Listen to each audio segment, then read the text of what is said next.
like to take this opportunity.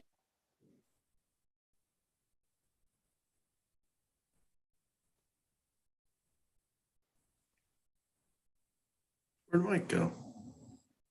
Can anyone, where's Mike? The chairman. Madam Secretary, did we just lose the chairman? I think we did. Okay, I thought it was just my computer. I apologize. So I will take over in his stead for the moment.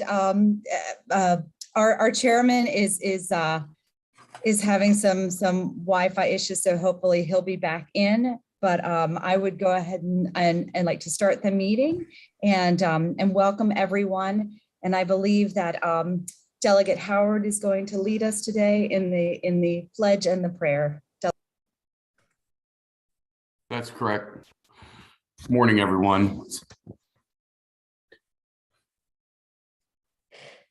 I pledge allegiance to the flag of the United States of America, to the republic for which it stands, one nation, under God, indivisible, with liberty and justice for all. Oh, you know what? We're still. So I would just ask, Lord, bless us and look after us and all Marylanders as we do today's work. Amen.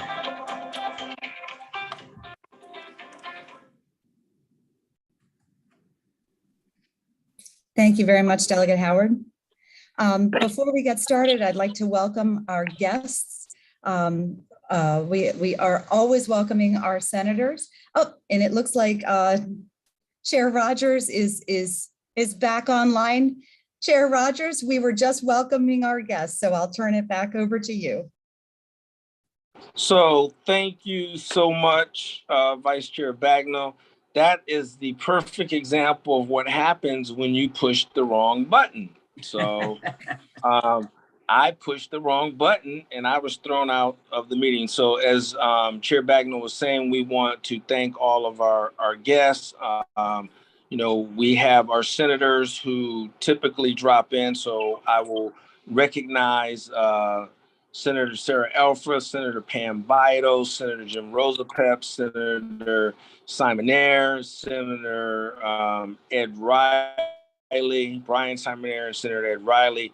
I want to thank all of you for joining us today. I thought I saw Jessica Cook from Senator Cardin's office, but if she's not on yet, we look forward to seeing her at some point during the meeting. And I know we have a number of guests. I think I saw Pete Barron from the County Executive's office.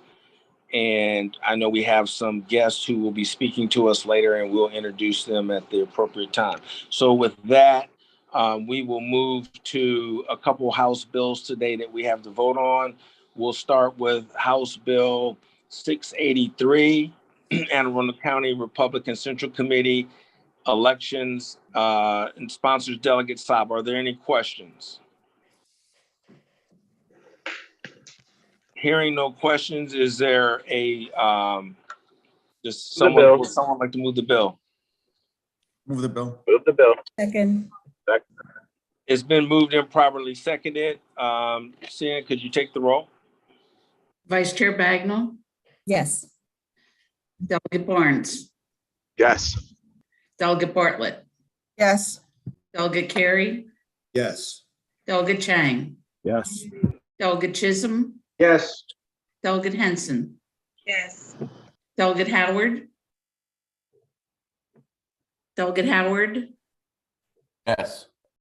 Delegate Jones, Yes. Delegate Kipke, Yes. Delegate Lehman, Delegate Munoz, Yes. Delegate Pena Melnick, Yes. Delegate Saab, Yes. Chairman Rogers. Yes. Mr. Chairman, the vote is 15-0 and the motion passes. Okay, and we will send a letter to the standing committee on behalf of this bill from the delegation. The next bill we have this morning is House Bill 697, Anne Arundel County Property Tax Credit, Disabled or Fallen Law Enforcement Officers, Rescue Workers, Surviving Spouses, and Cohabitants. by Delegate Munoz. Are there any questions pertaining to this bill?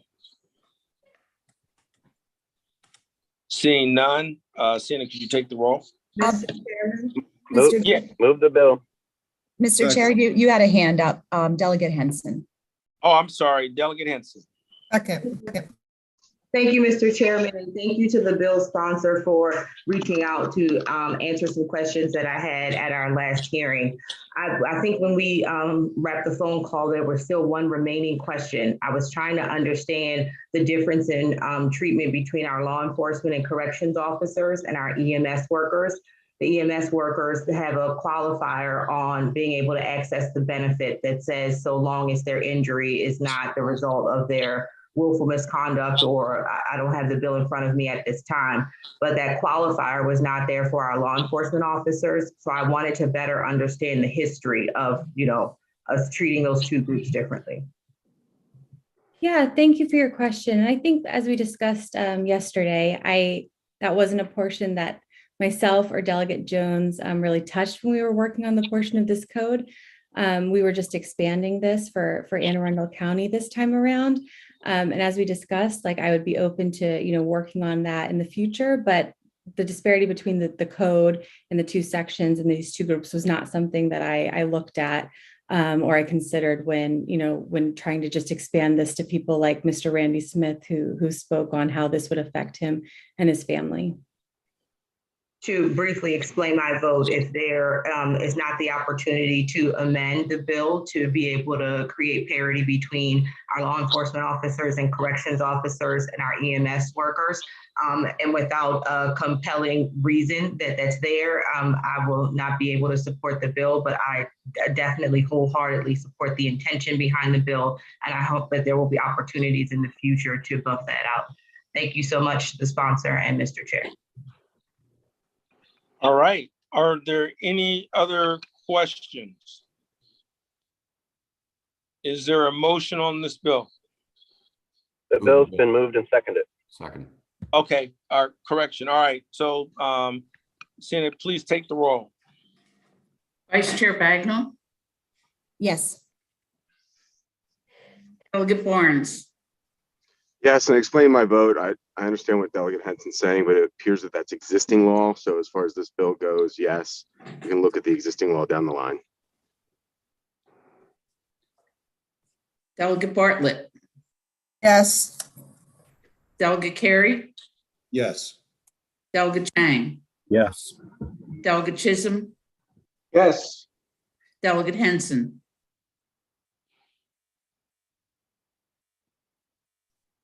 Delegate Henson, you're on mute. Can you hear me? No. Yes, I could. Delegate Howard,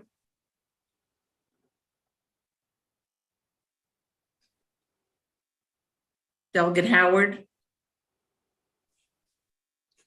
Delegate Jones, Yes. Delegate Kipke, Yes. Delegate Lehman, Yes. Delegate Munoz, Yes. Delegate Pena Melnick, Yes. Delegate Saab, Yes. Chairman Rogers. Yes. Mr. Chairman, the vote is 13-1 and 1 absent, and the motion passes. Okay, thank you very much, Sienna. And I'd like to thank the both bill sponsors. And as I said, letters will be sent to the standing committees from the delegation. So next, we'd like to move to, we have a couple updates this morning from our county hospitals. And so this update, they will be given 10 minutes for both hospitals. So that's a total of 10 minutes, 5 minutes each. And we'll start with Baltimore Washington Medical Center and Chief Executive Officer, Ms. Kathleen McCullum. Hi, good morning, everyone. It's a pleasure to be here. And a couple of introductions. I have two individuals with me in case there are questions at the end. Dr. Neil Babaker is our Chief Medical Officer and served as Incident Commander during our response to the pandemic, and Diane Krogan is our VP for Community Engagement and my Chief of Staff. And so this is actually the first time I'm addressing the delegation in my role as CEO, which I started last April. But I'm no stranger to either BWMC or the community. I've been a member of the executive team here for the last 2 decades and a county resident for just as long. And I did meet with several of you in the fall, and it's good to see you again, and pleased to be able to update you on some of the things going on at BWMC. First, though, let me just say that Anne Arundel County is really fortunate to have 2 outstanding medical facilities in the county. I've had the privilege over the last 2 years during the response to the pandemic to work closely with my colleagues at Anne Arundel Medical Center. Sherry Perkins, Tori Bayless have been colleagues for a long time, and we look forward to continuing that collaboration into the future. I think you're all familiar with the service offerings and some of the basic stats around about BWMC. We did send some information out to you all yesterday, and hopefully you received that, but want to just highlight a couple of things. I'm really proud of this organization, the growth, the quality of the care, and the support that we provided to our team members. But I do have to say that our workforce has been particularly challenged over this last couple of years and very recently during the Omicron surge. And I really appreciate the support that the legislature is giving to supporting us and addressing the challenges we are having with recruiting and retaining our workforce. And we really do appreciate anything you do to support this either financially or through legislative efforts. BWMC is the 2nd largest hospital in the University of Maryland medical system. And while as a system, we are committed to operating as a system, we are also committed to honoring and preserving the unique identities in the communities that we serve. But being part of an academic system really does provide to our communities significant opportunities for innovation, discovery, research, and training as part of an academic health system. Just to highlight a couple of the things that have happened over the past few years at BWMC, we have doubled our newborn deliveries over the last 5 years. We have built 10 additional inpatient psychiatric beds, bringing our total to 24 to help meet what is a very significant need in this community. You're all very aware of the mental health challenges that our community faces. We've become a Kaiser Permanente Premier Hospital, meaning that we are one of the hospitals that they direct their patients to. And as Kaiser Permanente's membership continues to grow in this community, we are privileged to take care of those community members. And then most recently in December, we opened our outpatient care center. I'm particularly excited about this. You know, one of my priorities when I became CEO was to really make sure that BWMC is anchored in this community as more than a hospital, but truly a community partner for health. And that outpatient care center contains things like a wellness center that will be open to the community and for us to do programming very focused on impacting social determinants of health and our community's wellness. It contains a simulation center for training purposes for providers at all levels of care, and some very sophisticated learning classrooms, again, for training and education purposes. So excited to open that officially with some events in April that we hope you will be able to attend as well as our community members. And then last but not least, just some future growth opportunities that we are working on. We appreciated the support from the legislature last year for the expansion of our critical care unit. We are adding 23 critical care beds as we have seen the acuity and complexity of our patients continue to increase, and that will be completed next year. And then we also are being recommended for as part of the MHA bond grant program, which we look forward to your support on that as well, to expand our cardiac services. And with that, I will just say thank you again for your time and this opportunity, and open to any questions, or if we're going to wait until after my colleagues are completed.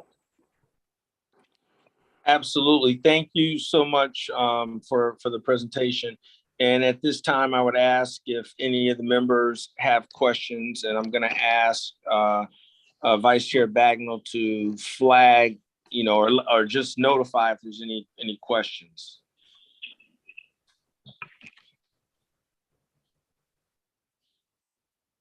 We have no questions, Mr. Chair.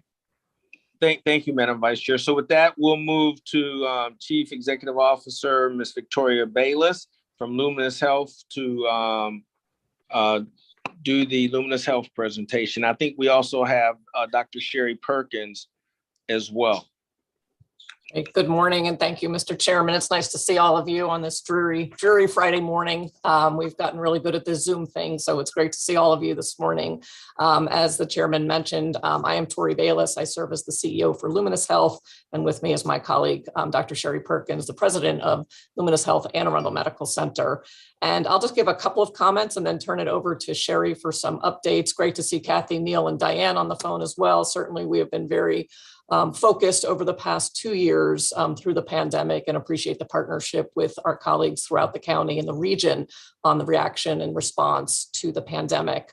I'll just let you know, Luminous Health is a relatively new name for some folks, and just to let you know what that is, a few years ago, about 3.5 years ago, Doctors Community Hospital in Prince George's County put out a request seeking partners. And at that time, what was called Anne Arundel Health System responded to that inquiry and ultimately went through an acquisition process of Doctors Community Medical Center in Lanham in Prince George's County. And then we reformed and renamed Anne Arundel Health System to Luminous Health. So hard to launch a new brand in the middle of a pandemic, but I just wanted to be able to provide that clarification for you. So Luminous Health is now 3 hospitals, including the McNew Medical Center, which is our new mental health hospital opened on our Riva Road campus, which shares the campus with Pathways, our substance use treatment facility that's been in operation for almost 30 years. So we have about 56 beds on that campus now, taking care of people suffering from addiction and mental health issues. And then, of course, Anne Arundel Medical Center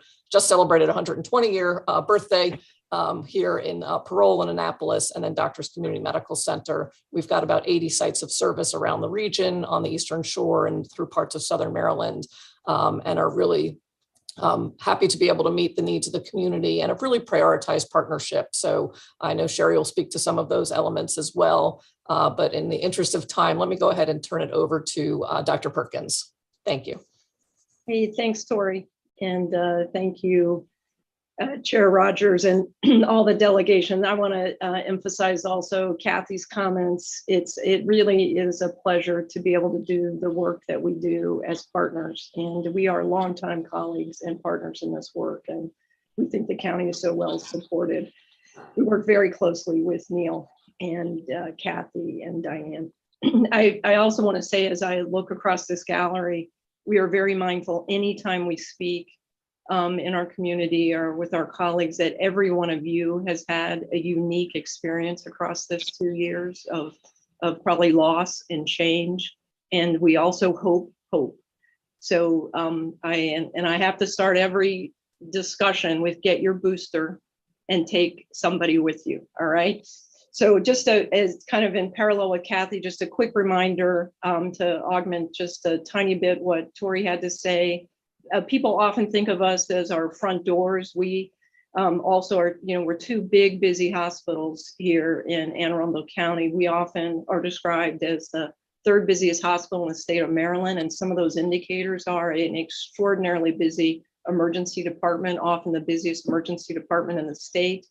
We have very sophisticated high acuity surgical programs and abdominal surgery, orthopedics, neurosurgery, GYN oncology. Tori mentioned a couple miles away from where I'm sitting on Medical Parkway, a couple miles away on Riva Road. We opened during the pandemic to add to what Kathy's team has, additional inpatient mental health beds, and rounded out additionally that continuum to support substance treatment. We very recently added in partnership, and you'll hear this theme of partnership, in partnership with Arundel Lodge, behavioral health urgent care. So think of when you might go to urgent care for a medical problem. This is behavioral health urgent care, which we think is an excellent add. And just over a year ago, we kicked off our open heart surgery program. So we now have open heart surgery, cardiac surgery here in Annapolis. We provided to you materials about the pandemic, and I know because we communicate with you all, you've been very, very close to what we've called this roller coaster and what this article well describes as the roller coaster of concern. And thank you for your support on so many matters important to our workforce. And I will continue to emphasize that everything is done in partnership. And you all know these numbers pretty well. It was 2 years ago that we implemented what we call emergency preparedness, as Kathy said, incident command. And that first month of March 2020, we had our first patient. And think about what has happened since then. And I'll end on this. We often in our work, in our clinical work, define how we're doing as we call it 2 wows and a wish. Here are the 2 wows. Partnerships is one of the big wows, and it includes our colleagues across the health systems, county health, state health, community leaders, churches, everybody who we've been able to engage in partnerships with. Another wow has been an intense focus and different, we were thinking we were getting better at this, and a focus on health inequity. And so those are 2 big wows: partnerships, more visibility on health inequity. The wish is that we can reduce the impact on our workforce. 80% of healthcare workers are women. There's been a disproportionate impact on women across all disciplines in this pandemic. And while we've got many, many items that all of us are doing to seek to support the workforce, that is our biggest wish, that we can move forward to support the workforce better. And we do appreciate what you do in the General Assembly to address that. Again, get your booster. Thanks all. Mr. Chairman, I would just say we're close by to you, and if there's ever any, we know a number of bills are moving through, and we're happy to be available of a number of experts, clinicians, and others who can support informing on any kind of bills that are coming through. And we're happy to field any of those questions and be a resource to all of you as the delegation. So, thank you, ladies, for that presentation. I know we have Delegate Lehman who wants to ask a question, but before she does, I want to take a point of personal privilege and just thank all of you for what you do. When we talk about heroes, and when we talk about people on the front lines, both of you in your facilities have done incredible work. And I say that from the unique perspective as being a healthcare administrator by trade, who happens to be sitting right now at Walter Reed Army Medical Center, the flagship of military medicine. So acutely aware of what you're doing. And I want to also just thank you for the mention of, the disparities in health and health equities and your recognition of that, because I think that oftentimes that's something that isn't necessarily seen or acknowledged. So, I'm very appreciative of you making that comment. And so with that, I'm going to go to Delegate Lehman. Thank you, Mr. Chair, and thank you so much to Luminous for the great work. Dr. Perkins, it's so good to see you. We worked together for a number of years on saving Laurel Hospital from closure, and you were a great partner on that front. To Tori Bayless, thank you for your description of the behavioral health services. I was wondering if you could talk a little bit about adolescent mental health services. Are there beds for adolescents there? Is there a day program? There's such a shortage of services for adolescents. Many hospitals around the region that once had adolescent beds have done away with them. So could you speak to that a little bit? Or I can give a couple of comments on that. Thank you very much for the question, Delegate Lehman. Nice to see you as well. If we look at the bed capacity at Pathways, which is our drug and alcohol use treatment facility, again celebrating 30 years this calendar year, was actually founded by a pediatrician in partnership with Anne Arundel County. So we have been treating adolescents at Pathways for almost 30 years. We have inpatient beds there as well as day treatment.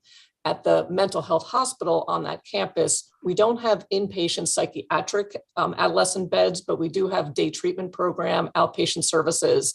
And what we have found is through partnership with organizations like Shepherd Pratt, like Children's National, that we're able to get kids to inpatient beds when we need to, but it is certainly a need in the community health needs assessment for the county and really every county around the state. So we are attentive to that, and we have both pediatric mental health experts as well as adults. So we focus on the outpatient center and the day treatment center for adolescents, and those services are available on the Riva Road campus.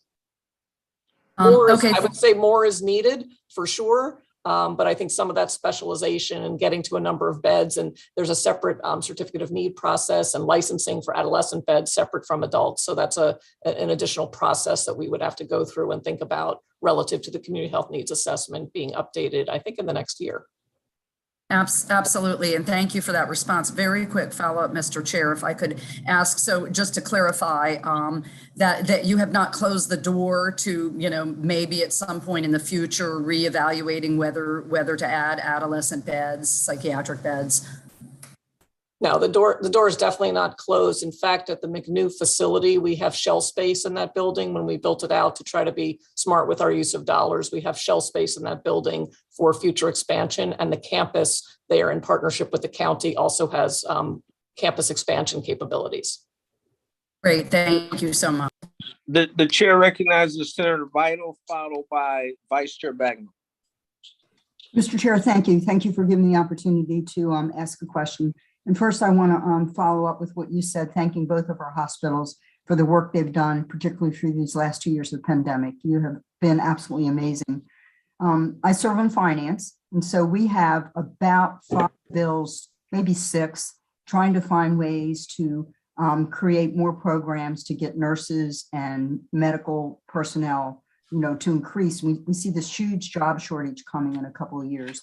I'd like to know, maybe from Sherry and Kathy, what are your hospitals doing to try to increase the number of healthcare workers, particularly nurses, RNs, LPNs? Can you share with me your hospital plans, please? Yeah, I can go ahead and start. So, and thanks for that question, Senator. When we think about how we will bolster our workforce, I think about it really with 4 areas of focus. One is recruitment. How do we get people to join the team? The next is retention. Once we have them, how do we get them to stay? Resiliency. What are we doing to support them to make sure that they are able to provide care, at the highest level, but also care for themselves? And then the last is innovation. How can we look at new models of care, new staffing patterns, new roles to allow our teams to work at the, at the highest of their licensure? In other words, what are there things that other people can do so that they can do what they can only do, doctors, nurses, et cetera. We put in a couple of, I think, innovative partnerships over the last several months. One is with the community colleges around the state. And so we're working closely with Arundel Community College, where we're providing tuition reimbursement. So if someone joins our team from the community college and agrees to stay for a certain period of time, we will reimburse the cost of the tuition that they have already spent to get them to provide that commitment to us. And then we're just doing a lot in terms of resiliency programs to support our team members, whether that's access to employee assistance programs, if they need childcare, pick up the phone and we can help direct you to those resources, again, to try to help them with those things that will allow them to stay with the organization. Thank you, Kathy. Okay, the Vice Chair Bagnall. Thank you very much.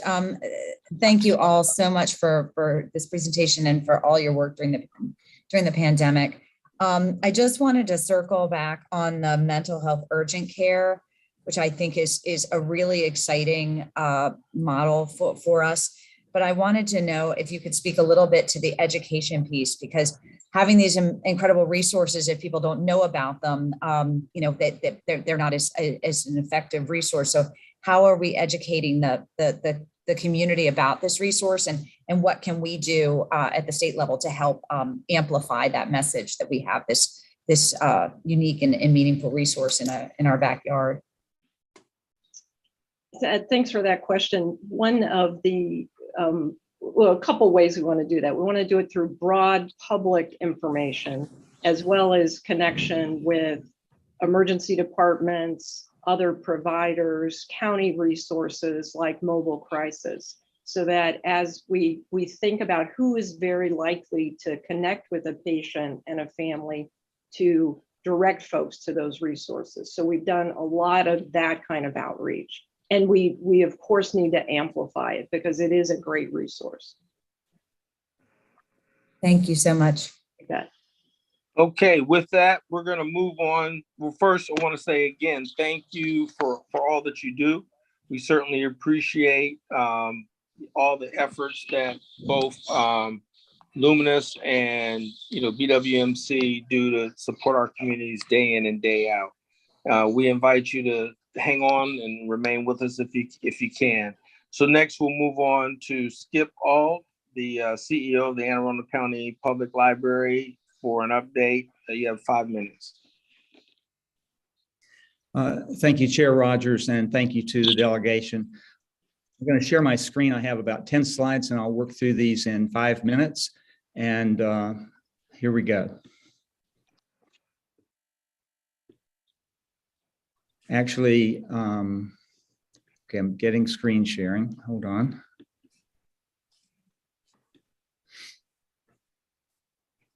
Sienna, do I have ability to share my screen? Yes, I showed that. You showing that I have it? Yes. It's host disabled participant screen sharing. Hold on 1 second. I will take care of that. Thank you.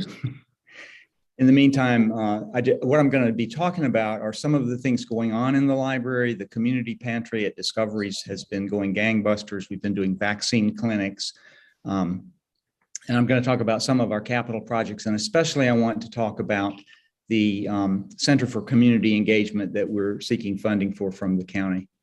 Okay, so it looks like maybe I can do this now. Maybe. Okay. Here we go. Hey, Skip, if you could, while you're working through that, and Yes. my,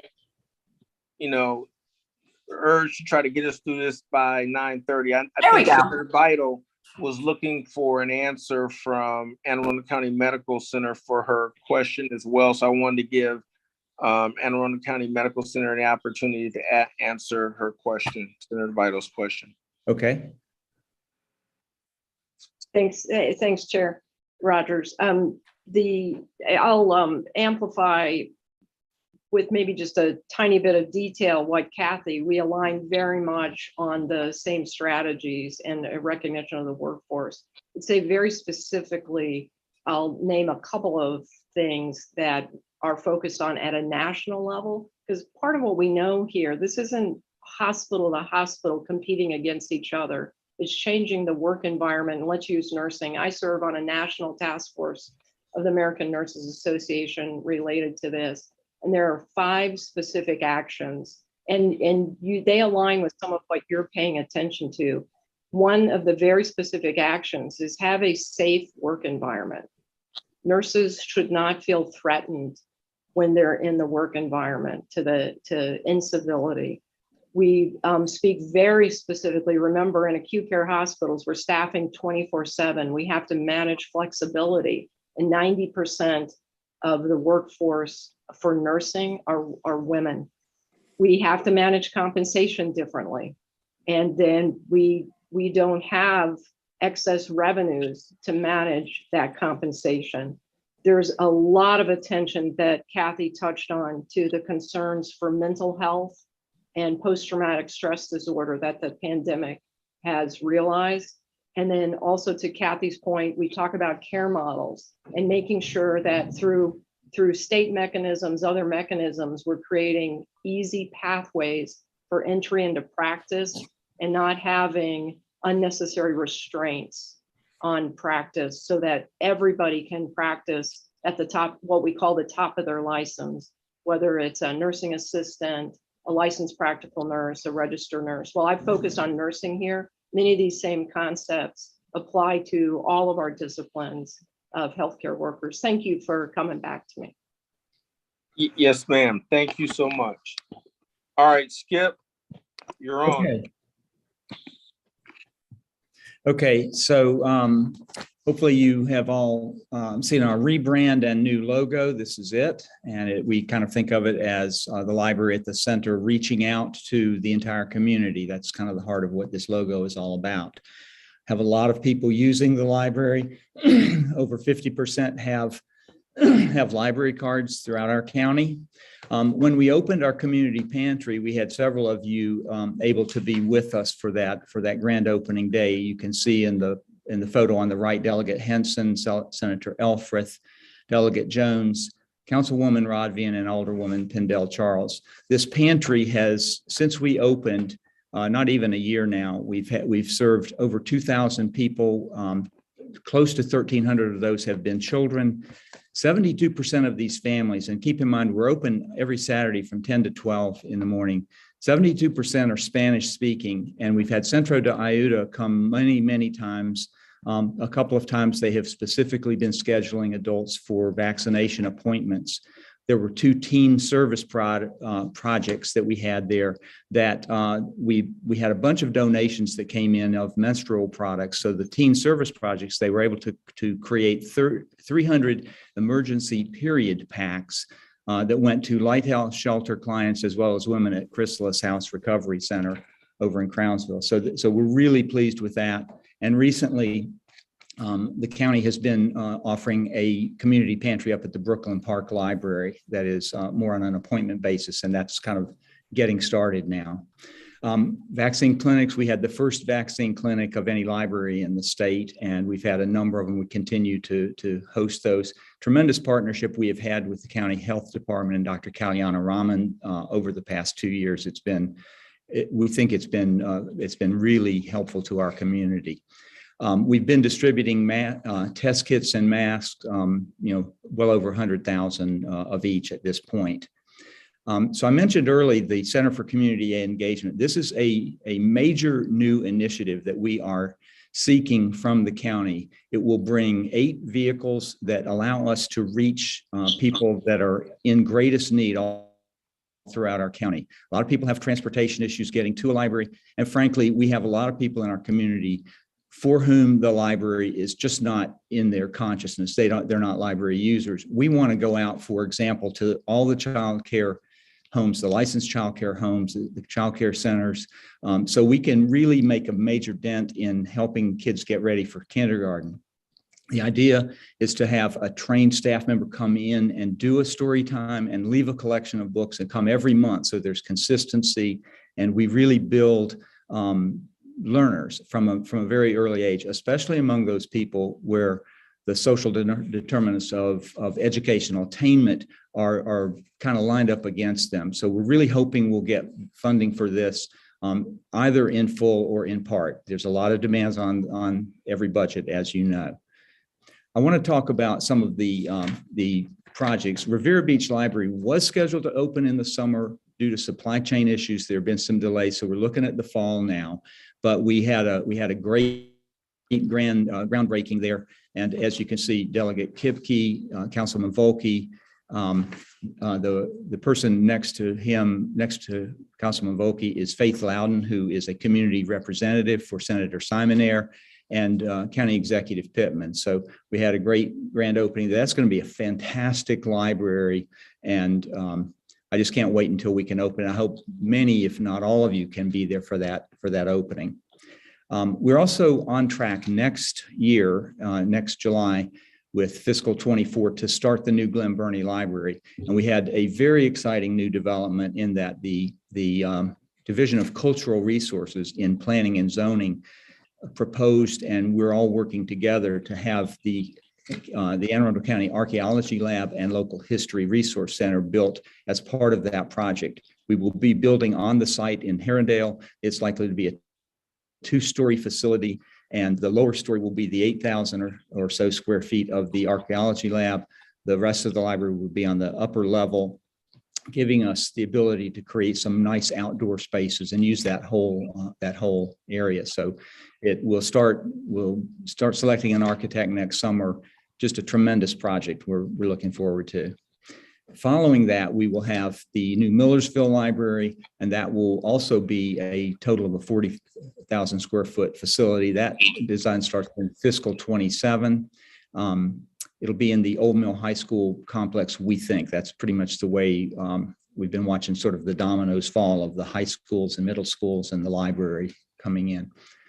I do want to let you know, and I've talked to Delegate Kipke and Councilman Volke about this, and left a message with Senator Simoneer's Chief of Staff that we are going to relocate the Mountain Road Library. The county is currently, county real estate is working with, I believe it's McClatchy to find another place.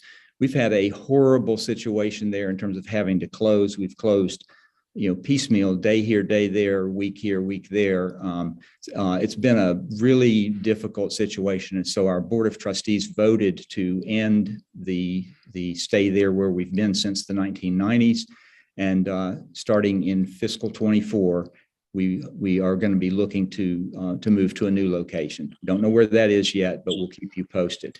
Mr. All, want to ask you to summarize? Yeah. Yes, that's pretty much it, except for the state legislative priorities are here. I know that the Senate voted unanimously, and I believe the House had a hearing on this first one, and just asking you to support these. All right. Thank you so much for that informative update. Are there any questions? I see we have a question from Delegate Jones. Thank you so much, Chairman. And I just want to thank you, Skip. It's always good to hear from you and see you. Looking forward to all of that. If you could, I believe that we have it in our inboxes, but just go ahead and email those legislative priorities along to all of us. And that way we won't miss them and we have them in our inbox. Thank you so much for all that you do. And as always, we were just talking about the libraries last night with colleagues. So thank you again. That's great. Thank you so much. And thank you all for all you do. You've got a tough job. Thank you. All right. So with that, we'll move to Dr. Janet Davis with the Chesapeake Bay Trust. You've got 5 minutes. Thank you so much. And I'm here with Suzanne Richards from the Maryland Agricultural Education Foundation. We are two separate organizations, but we represent the 2 license plates in Maryland. You all, General Assembly created these license plates, so we feel it's important to let you know what these license plates are doing in your district. In addition, you all created my organization, the Chesapeake Bay Trust. Senator Bidle, who I think is still here, is the Senate President's designee on our board. So thank you to Senator Bidle. She may have stepped off. But I'm going to share my screen very quickly. Oh, I don't think I can. That's okay. I'm going to do the old-fashioned screen share. So you all have an annual report on your desks. This is what it looks like. Inside, it lists all of the different grants that we make. We're very transparent. And I should preface this by saying the funds from the Chesapeake Bay license plate filter through our organization. We say they don't come to the trust. They go through the trust to grants to organizations on the ground, churches, synagogues, mosques, homeowners associations, Boy and Girl Scout troops, HOAs, environmental nonprofits, all types of different not-for-profits organizations can access grants through the trust. And again, they're all listed here. If you have grantees or organizations in your district who you think would benefit from an outdoor related project, we do fund in K-12 environmental education types of grants. Many schools and teachers get grants from the trust to get their students outdoors. We fund on the ground sort of restoration work, gardens, rain gardens, pollinator habitat, that sort of thing. A lot of homeowners associations do projects like that, tree plantings.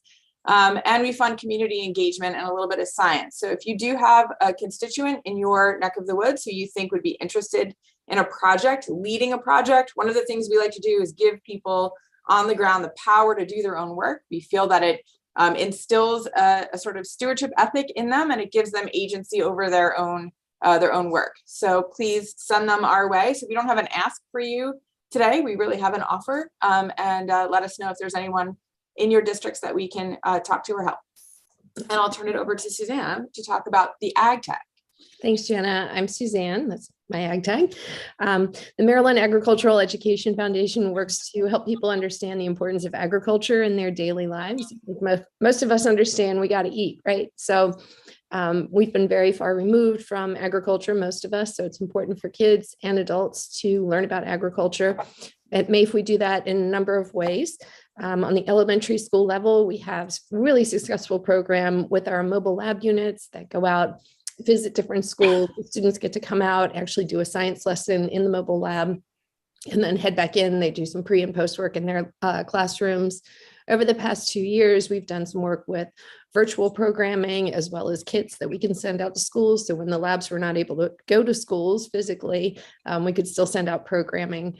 We're also a member of the National Ag in the Classroom Network, so that through our website, teachers have access to our lesson plans as well as lesson plans based on agriculture all the way across the United States. We have 2 teacher professional development programs that we offer, one for elementary and one for secondary teachers to learn how to infuse agriculture in their classroom lessons. Agriculture is a great context for teaching any type of material. And those courses are offered in conjunction with Goucher College, and they offer 3 continuing education credits each. On the secondary and post-secondary level, we work with high schools and vocational centers that have ag education programs at them to help support the teachers and the students. The 2 employees of Maryland FFA are employees of the Maryland Ag Education Foundation. And I just heard last night that the final new numbers for Maryland FFA membership went up by 200 members this year, which is great. It means we're bouncing back from the pandemic. So that's wonderful. I also work with several community colleges and universities across the state to offer agriculture majors. So we're a busy staff, we're a smaller staff. We do some grant work to support urban gardens, but our grant program is not as big as the Chesapeake Bay Trust program. So scholarships as well will be opening up soon for people who are studying agriculture or ag education. And if we have time, I think Jana and I would be happy to take questions. Okay, thank you so much for that informative update. Are there any questions before we get into our legislative bond initiatives? Seeing none, again, thank you so much for that update. Our first legislative bond initiative will be the Annapolis Maritime Museum. Delegates Henson and Jones. Thank you. Thank you so much, Chairman. I believe with us we have Alice Estrada, President, CEO. Alice, are you there? Yes. Yes, I am. Can you hear me? I'm trying. Yes, there you are. Good morning. Yeah. Good morning. Good morning. I'm so excited for this family favorite, a hallmark of Annapolis, as you all know. The Annapolis Maritime Museum educates youth and adults about the area's rich maritime heritage and ecology of the Chesapeake Bay. I'm going to turn it over. Oh, good. I was stalling for you in case you needed some time to get that up. Okay, Alice, take it away. Thank you very much. I appreciate this opportunity, and a shout out to Jana Davis as she's still on. We just got a grant award notification yesterday for our Box of Rain program, which mentors kids from public housing to really sustain that, as obviously there's no revenue from that program, and really connect them in stewardship and other mentoring activities. So thank you. They do good work. Okay, so we're here today. Thank you, Delegate Jones and Delegate Henson, Senator Elfreth, for supporting this effort. The Annapolis Maritime Museum, I always like to remind you, our mission is to educate youth and adults about Annapolis's rich maritime heritage and the Chesapeake Bay. We have 2 campuses and a floating classroom. We have a campus in Eastport, what we call the McNasby or Museum Campus. We have a 12-acre park on Back Creek as well that we, again, acquired from the city in late 2016, have been restoring that ever since. And of course, our floating classroom, Womalee, which is a 75-foot skipjack, one of 20 remaining skipjacks on the Chesapeake Bay. Wanted to quickly acknowledge a thank you to this delegation. You supported a bond initiative several years ago that helped fund our exciting new exhibits that opened last year, April 2021. But today we're here to talk about, again, what we do, education programs, museum exhibits, community events. We really pride ourselves on being a community anchor. And but what's vulnerable right now is this historic structure, McNasby's, built in 1918, the last oyster packing plant in Annapolis, operated into the 70s, then was converted to a seafood co-op. We have been subject to sea level rise and flooding events. And this is a pretty dramatic picture of Hurricane Isabel in 2003, almost 20, a couple decades ago now. And so again, some examples. So we built back better. We raised our elevated our electric. We got scuppers that were ostensibly meant to let the water in and out, and so it wouldn't break up the building like this. And we did some wet proofing efforts. But at 2 decades later, as you can see, we're still very please summarize. Okay, so I'll just go through the different. We're here really to talk about, at the encouragement, this October 21st event, which is not a question of when, but if this happens. We had losses of $150,000 from this event again. We'd like to get a flood proofing, short-term strategies and long-term strategies. I will say that the long-term strategy may be to build a second level.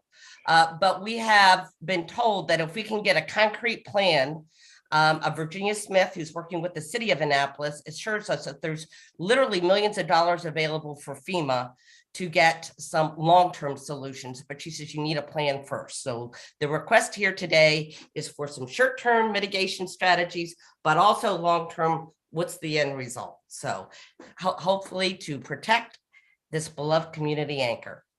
Okay, thank you very much for your remarks and testimony.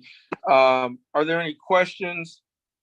Seeing none, we'll go to the South Shore Recovery Club, and that's Senator Riley, or will that be Delegate Munoz? That's going to be me this morning. Okay, Delegate Munoz. Thank you, Mr. Chair. So I know we have just a few minutes left. And so I'm really excited to share with you this little project from the South Shore Recovery Club. They've served Anne Arundel County for over 30 years, and they're just looking for $29,000 to add an asphalt paving of their parking lot and to expand their parking spaces and include handicap parking, which they don't have now. And they're a great program. We have a number of letters of support from people like the Chrysalis House and the Sumerian House in Annapolis, because the South Shore Recovery Club supports 12-step meetings for Anne Arundel County residents 7 days a week. They have hundreds and thousands of people who come through their doors every year. And again, like we've spoken about mental health issues, after this pandemic in the past in this delegation, this is a huge need here in our county. And so currently people are double parking to try and make it to these meetings. And this is vital. They have a number of 12-step groups, including Alcoholics Anonymous, Narcotics Anonymous, Heroin Anonymous, Overeaters Anonymous, and Chemically Dependent Anonymous meetings. They usually have around 30 attendees. Again, they do about 29 meetings every single week for Anne Arundel County. And I think this is just a great program. They have a full directors board that's all volunteer. And so they really don't ask a lot from anyone. The people who come to these meetings come free of charge. And so I think this is a great initiative for us to support here in the delegation. And with that, I'll just hand it over to Mr. John Andrzak, and he can share a little bit more with us. Okay. Thank you, Delegate Munoz. I don't know if I need to add anything to what you just said. It was phenomenal. But I would like to thank you for sponsorship and also to Senator Riley. My name is Jack Andrzak, and I'm before you today as a board member of South Shore Recovery Club to explain our parking lot project. As the delegate said, we're looking to refurbish and repair this 13,400 square foot parking lot. In the packet of materials provided to you, and as she said, we've given you a statement of our purpose and program, the organization, and she said 2 letters of support from the Chrysalis House and the Sam House, whose clients, their rehab facilities, whose clients regularly come to South Shore Recovery Club. In my limited time, I'd like to highlight and describe what South Shore Recovery Club does for residents of Anne Arundel County and why we're asking for you to support this bond initiative. South Shore Recovery Club exists to provide a safe and welcoming environment for 12-step groups to meet. We've been doing this, as she said, for 30 years in the same building. Currently, as she also indicated, we have 29 12-step meetings per week, which is about 10% of all the 12-step meetings held in Anne Arundel County each week. We service about 500 attendees each week. A number of them are repeat people who attend more than one meeting. As I'm sure many of you are aware, recovery from alcohol and other addictions is not easy. Ms. Luminous from, I'm sorry, Ms. Bales from Luminous would surely endorse the concept that recovery requires aftercare, and 12-step meetings are that aftercare. And then, as I say, an integral component of recovery is regular attendance at meetings like Alcoholics Anonymous. These meetings bring together peoples with years of recovery into contact with those early in their journey, and this is invaluable to newcomers. Sir, please summarize. Absolutely. As I said, we've been in business for 30 years. There are no charges, and the bottom line, members of the delegation, is that we serve thousands of people each year. We've been doing it for 30 years. The building is in need of repairs, and our board is going to start with our very first capital project, which is repairing and refurbishing the parking lot. This restriping, as the delegate said, will create about 15 to 20 more spaces and the much needed handicap parking. We're shovel ready. We don't think we think the money will be well spent, and all we need is your endorsement of this project. I'm happy to answer any questions. Thank you so much for that testimony. Are there any questions? Seeing none, for the last couple minutes, I know that last week we heard from Delegate Howard about a particular initiative that he had. So I wanted to give the floor to Delegate Howard to sort of give everyone an update on where we are with the tire program. Delegate Howard. Thank you, Mr. Chair. Yes, just very quickly, colleagues, I want to thank each and every one of you. I've contacted, talked to, a lot of you have responded to me about supporting the initiative of bringing back to level funding from $750,000 to $1.5 million through the supplemental budget. And that letter of support is in your emails. I know a lot of you have already seen it, and again, have talked to me personally, and I've reached out to basically each and every one of you. I think I've talked to 12 or 13 out of the 15. I think 1 or 2 folks were in committee hearings and things like that. And I want to thank Senator Elfreth for her leading that charge in the Senate. And it is a very important initiative, and it's just something that we can all be proud of. And I just want to thank take a moment and personally thank each and every one of you. So thank you. Thank you, Delegate Howard. With that, are there any questions for Delegate Howard? I think Dana's got one. Okay, Delegate Jones. Thank you so much, Chairman. I just wanted to say thank you to Delegate Howard. I had a conversation with him yesterday about the program. I also wanted to thank Senator Elfreth.